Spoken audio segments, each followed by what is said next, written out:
এক নম্বর কথা, আমি অন্তরে হৃদয় থেকে আপনাদের শুকরিয়া আদা করি, ধন্যবাদ জানাই আপনাদেরকে। দুই নম্বর কথা, আমার যদি কোনোদিনও কিছু হয়ে যায়, যদি বহুত দূর যাইতেও না পারেন, দোয়া করবেন না ইনশাল্লাহ। আবার কইবেন যে হুজুর ভয় করেন, ভয় করি না। আপনারা জানেন না, আমার 4-5 বার অলরেডি গাড়ি ভাঙছে। তারপরে আমার যেগুলো ফোন আসে, এগুলো বললে ইমোশনাল হয়ে যায়। আমার ফোন আসে যে মুফতি তুমি কোথায় থাকো জানি, তুমি গাড়ি গুয়াহাটিতে কখন আনো তাও জানি, গাড়ি কোনো রাখো তাও জানি, তোমার গাড়ির প্লেট নম্বর কত তাও জানি, আর তোমার গাড়ির তলে বম কিভাবে করে দেওয়া লাগে তাও জানি। আচ্ছা তাইলে কোন, আমরা তো মানুষ, আপনার ভয় লাগবো না? ভয় লাগবো। আপনারা জানেন না, আমার বাড়িতে সপ্তাহে 2-3 দিন রান্না বাড়া হয় না, যে জানি না।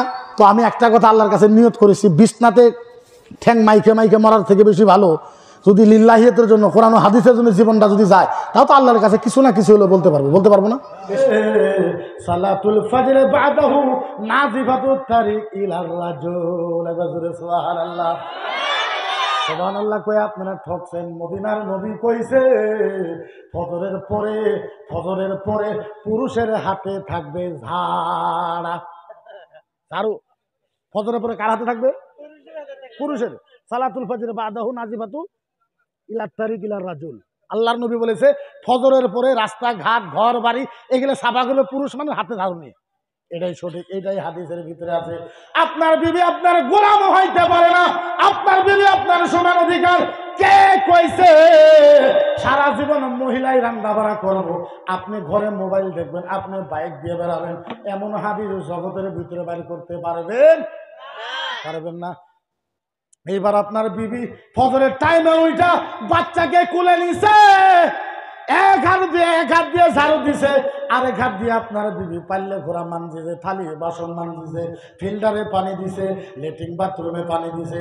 তারপরে আপনার বিবি ঘরের থেকে গরু সরু বাইর করেছে, 9টা বাজা গেছে। আপনার বিবি এখন ভাত চড়াইছে, ভাতের চুলার তলে গ্যাস জ্বলাইছে। এর মাঝে স্বামী 9টাতে ঘুমের থেকে উঠা বিবিরে কইছে কলকেট ব্রাশ দে, বিবি কলকেট ব্রাশ দিছে, মুখ ধুইছে। স্বামী কইছে তাড়াতাড়ি চলে যাবো, ভাত দে। স্বামী বিবিয়ে কইছে এখন পর্যন্ত ভাত হয় নাই। স্বামী গাল পাড়া আরম্ভ করছে। এরকম স্বামী আছে না নাই? হ্যাঁ, কি হয়েছে? এগুলো ভাত হয় না, একটু দেরি হবে। 9টা বাজা গেছে, এখন পর্যন্ত তোমার ভাত হইল না, গেছিলা কোনো করলা কি রে হইল না ভাত? এরকম স্বামী আছে না নাই? আপনি মনে রাখেন, আপনার চরিত্র যদি এইটা হয়, খোদার কসম আপনি আস্তে কইরা সুন্দর কইরা আপনি আল্লাহর জাহান্নামে যাবেন। যদি আপনার চরিত্র আপনার ব্যবহার এইটাই হয়, আপনি জাহান্নামে যাবেন। আরে কেমনে বুঝাই? ও মুসলমান, কয়টা মানুষ এই জায়গার ভিতরে আছে যে আপনার বিবির মাসিকের কাপড়, মাসিকের পচা রক্তের কাপড় কয়জন স্বামী আছেন যে আপনি ধুয়ে দিছেন? হ্যাঁ, কয়টা স্বামী আছে যে আপনার বইয়ের মাসিক হয়েছে, খুব অসুখ, উঠতে পারে না, ওই কাপড় নষ্ট হয়েছে, আপনি কাপড়টা বদলাইয়া ওই আপনার বিবির মাসিকের কাপড়ের রক্ত আপনি ধুয়ে দিছেন? আপনি কি ইমাম আজম আবু হানিফার থেকে বেশি বড় স্বামী? আপনি কি ইমাম মালিকের থেকে বেশি স্বামী? ইমাম আজম আবু হানিফা রাদিয়াল্লাহু তাআলা আনহু উনি বলতেছে আমার বিবির মাসিকের কাপড়ের রক্ত আমি ইমাম আজম আবু হানিফা আমি নিজে হাতে সাফা করেছি। সুবহানাল্লাহ। এর নাম ইসলাম। এর নাম কি? ইসলাম। এর নাম কি? এখন হিন্দু ভাইরা কিছু কথা সত্য কয় যে মুসলমানের মহিলার ইজ্জত দেয় না, সত্য কথা। কিন্তু আমরা যখন টকশোতে যাই আমরা সাফা করি যে না না না না, তোমার কথা মিথ্যা। কোরআনে হাদিসে মহিলার ইজ্জত দিছে, এটা সত্য কথা, কিন্তু মুসলমানে দেয় না। আপনি দেখবেন তো সন্ধ্যায় 4টে 4:30 বাজার বাইক নিয়ে হিন্দু এলাকার যাবেন তো দেখবেন হিন্দু এলাকার প্রত্যেক বাড়ির সামনে মহিলারা সুন্দর করে ক্রিম সিরিম দিয়ে ফুটা সুটা দিয়ে চেয়ারের উপরে ঠ্যাঙের উপরে ঠ্যাং দিয়ে সুন্দর করে বসে আছে, থাকে না? থাকে না? আর 4টে বাজে আঙ্গুরে বউগুলো দেখবেন তো ইনু ধুলা, ইনু কালি, ইনু উঠ মুঠা, ইনু চ্যাপটা, ইনু পেট ফাড়া, ইনু উড়া ফাড়া, একবারে খিচুড়ি হয়ে আছে। কি একটা সুরত বানায় রাখছে। আপনি এই জন্য বিয়ে করেছেন, আপনার জন্য বিয়ে করা হারাম, আপনি কেন বিয়ে করলেন? আপনি যদি আপনার বিবিকে রাখতে পারবেন না, তার শক্তি যদি আপনার নাই, আপনি রোজা রাখেন, কে কইছে আপনারা বিয়ে করবেন? সাবালক হলে বিয়ে করবেন, কথা হইল নাকি? আপনি বিবিকে ইজ্জত সহকারে রাখতে পারবেন তাইলে আপনি বিয়ে করেন, নাইলে আপনার জন্য বিয়ে করা হারাম। কারা কইছে আপনারা বিয়ে করার জন্য? কি ব্যাপার? এখন যেটা পরিবেশ আমাদের ভিতরে দেখা যায় অত্যন্ত খারাপ। 100 থেকে 80টা পুরুষ জাহান্নামে যাবে বিবির হক আদা না করার জন্য। 100 থেকে 80টা পুরুষ জাহান্নামে যাব নিজের বিবির হক আদা করার জন্য, আদা না করার জন্য। এখন আপনি দেখবেন কিছুমান মহাপুরুষ আছে, দেখবেন যেই দিন নিজের বউয়েক মারবো ওদিন সারা গ্রামের মানুষও গম পাবো যে আজকে খালেকের বউয়েক মারছে। বুঝেন নাই? সারা গ্রামের মানুষ ওদিন গম পাবো যে আজকে খালেকের বউয়েক মারছে। ও কয় আমি পুরুষ, এ কয় যে আমি পুরুষ। আরে যে আল্লাহ তোমার পয়দা করেছে, যেই নবীর উম্মত, জিজ্ঞাসা করো আল্লাহকে, নবীকে। আল্লাহ কয় পুরুষ না, নবী কয় পুরুষ না। আল্লাহ কয় যে স্বামী নিজের বিবিকে বেইজ্জত করে দৌড়ায় মারে ওই তো পুরুষ না, ওই হইলো এটা কি কন্ত কথা কই না, হিজড়া। ওই কি কথা এন কইব না, ওই কি হিজড়া দায়ুস।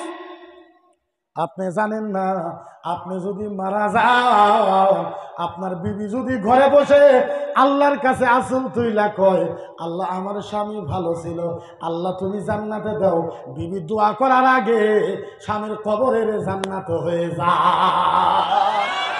এর নাম বিবি। বিবি আপনার জীবন, বিবি আপনার জান। আল্লাহর নবী বলেছেন নিসাউ ফাকিহাতুল জান্নাহ, মহিলা হয়েছে জান্নাতের ফল। মহিলা কিসের ফল? আরো জোরে বলেন কিসের ফল? আরো জোরে বলেন কিসের ফল? মহিলা হয়েছে জান্নাতের ফল। এমন কথা না, এখন আমি হুজুরে করেও দেখি খালি পর্দা নিয়ে ওয়াজ করে, খালি পর্দা নেই, পুরুষের কোনো কথা কই না। পুরুষের পর্দা নাই, মহিলার 10 ডাবল পর্দা থাকলে পুরুষের 90 ডাবল পর্দা আছে। আপনার মাসলা বুঝেনি নাই, আপনি এমনি বয়ান করেন, আপনি মাসলা বুঝেন না, আপনি ভালো মতন বুঝেন। এখন মাসলা যদি মাসলার মতন আপনি না বুঝেন তাহলে আপনার জন্য ওয়াজ করাও হারাম। ওই একটা মাসলার প্রকার থাকে না। একটা কুত্তা বুঝেননি? একটা কুত্তার ছাগলে জিনা করছে। কি করছে?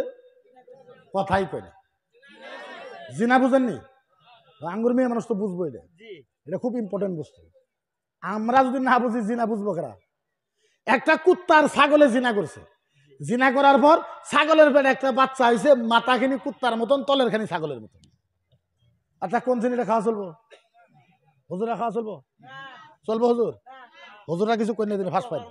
হ্যাঁ, ওনারা কি কই? কুত্তার ছাগলে জিনা করছে, ছাগলের পেটে বাচ্চা হয়েছে, মাথাখানি কুত্তার মতন, তলের খানি ছাগলের মতন। মুফতির কাছে গেছে, হুজুর আমার একটা ফতোয়া দেন। ফতোয়া বলে কি ফতোয়া? হুজুর গো আমার কুত্তার ছাগল জিনা করেছে, ছাগলের পেটে বাচ্চা হয়েছে, মাথাখানি কুত্তার মতন, তলের খানি ছাগলের মতন, হুজুর ফতোয়া দেন। মুফতি কয় নাউজুবিল্লাহ, দা নাউজুবিল্লাহ মিন যালিক, না এটা খাওয়া হারাম। ছাগলওয়ালা একটু দেওয়া নেই। ছাগলওয়ালা বলে হুজুর হারাম হবো কে?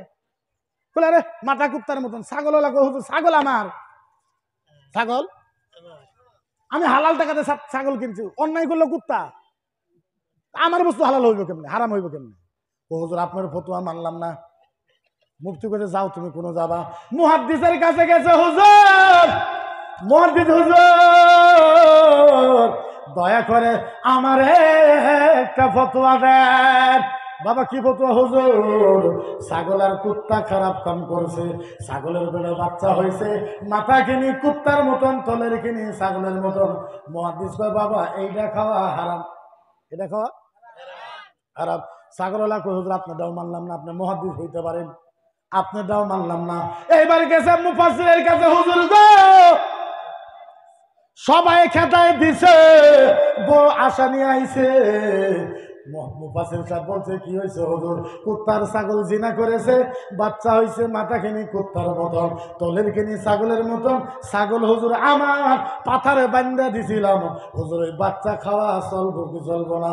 মুফাসসিরও কয় এটা খাওয়া হারাম, এটা খাওয়া হারাম। 350 মুফতি ফতোয়া দিছে খাওয়া আসলেও হারাম। হারাম হবে না? নাই হারাম হইব না? হ্যাঁ হ্যাঁ, হ্যাঁ আপনি পড়ছেন যে ফতোয়া আলমগিরি, 350 মুফতি ফতোয়া দিতে খাওয়া হারাম। ছাগলওয়ালা কয় আমি মানতাম না, তোরা যতই কস ছাগল আমার, তোরা ফতোয়া দিল ছাগল আমার, আমি তো অন্যায় করি নাই, টাকা আমার হালাল টাকা দেখি। এবার ছাগলওয়ালা ইমাম আজম আবু হানিফা, আল্লাহর ওলি ইমাম আজম আবু হানিফার কাছে গেছে। হুজুর আসসালামু আলাইকুম। হুজুর হুজুর হুজুর দয়া করে আমার একটা ফতোয়া দেন। বলে কি ফতোয়া?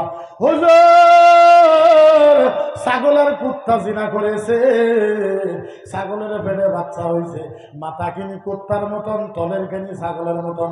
হুজুর আমার ফতোয়া দেন। কয় মক্কা মদিনার আলেম কি ফতোয়া দিছে? হুজুর সবাই ফতোয়া দিছে খাওয়া হারাম। ইমাম আজম আবু হানিফা কয় 350 মুক্তির ব্যক্তি মুক্তির তওবা পড়া লাগবে। কি পড়া লাগবে? ছাগলওয়ালা কয় র এবার জাত কর্ম তো করে। হ্যাঁ, খুশি হয়ে গেছে হুজুর গো। তাইলে বলুন হুজুর কি করা লাগবে? ইমাম আজম আবু হানিফা বলে ছাগলওয়ালা একটা কাম করবা। বলে কি কাম? 2টা গাবলা নেও। বলে নিলাম। 2 গাবলার ভিতরে পানি দাও। বলে দিলাম। যদি পানি নাক লাগায় লাগায় খায় তাইলে খাওয়া যায়। ছাগলে কি খায়? ছাগলে নাক লাগায় খায়। আর যদি জিব্বা দিয়ে সাইডে সাইডে খায় তাইলে খাওয়া হারাম। কুত্তায় কি করে? ছাগলওয়ালা কয় হুজুর এটা করছি। বলে কি করছো? হুজুর পানি দিয়েছিলাম। বলে হক। হুজুর সমস্ত পানি লাক লাগায় লাগায় খাইছে। হুজুর যাবার সময় জিবা দিয়ে একটা চারণ মারছে, তাইলে কি হবো? হুজুর যত পানি আছিল সব নাক লাগায় লাগাই খাইছে, এই মালটা যাবার সময় দুম মেরে যায় একবার জিবা লাগায় খাইছে, তাইলে কি হবো? বলে একটা কাজ করো। বলে কি কাজ? 2টা গাবলা নাও। বলে নিলাম। এক গাবলার ভিতরে হাড্ডি দাও, আরেক গাবলার ভিতরে ঘাস দাও। বলে দিলাম। বলে যদি হাড্ডি খায় তাইলে খাওয়া হারাম। কুত্তায় কি খায়? আর যদি ঘাস খায় তাইলে খাওয়া। ছাগলে কি খায়? হুজুর বলে আরে করছি। বলে কি হয়েছে? হুজুর যত হাড্ডি ছিল সমস্ত হাড্ডি খাইছে। এবার বাড়িতে যাবার পর ওর গলার ভিতরে একটা ঘাস বাইজে ছিল। হুজুর ওই ঘাসটা খাইয়া লাইছে। তাহলে কি হইব? হুজুর হাড্ডি যত আছে সব খাইছে, কিন্তু যাবার সময় গলাতে একটা ঘাস বাইজে আছিল, ঘাসটা বাড়তে যায় খাই লাইছে। তাহলে কি হইব? বলে একটা কাম করো। বলে কি কাম? বলে একটা লাঠি নাও। বলে নিলাম। বলে ওরা ভারী মারা। বলে মারলাম। যদি ভ্যা ভ্যা করে তাইলে খাওয়া যায়, আর যদি ভুক ভুক করে তাইলে খাওয়া হারাম। বলে হুজুর ওটাও করছি। বলে কি হয়েছে? হুজুর যতই বাড়ি মারি খালি ভে ভে করে। বাড়িতে গেছি আমার বইয়ের দেখে একবার কইছে ভুক। যত বাড়ি মারলাম খালি ভে ভে করলো। ঠিকই আছে। আমার বাড়িতে না যায় আমার পরিবারের দেখে গেলো ভুক।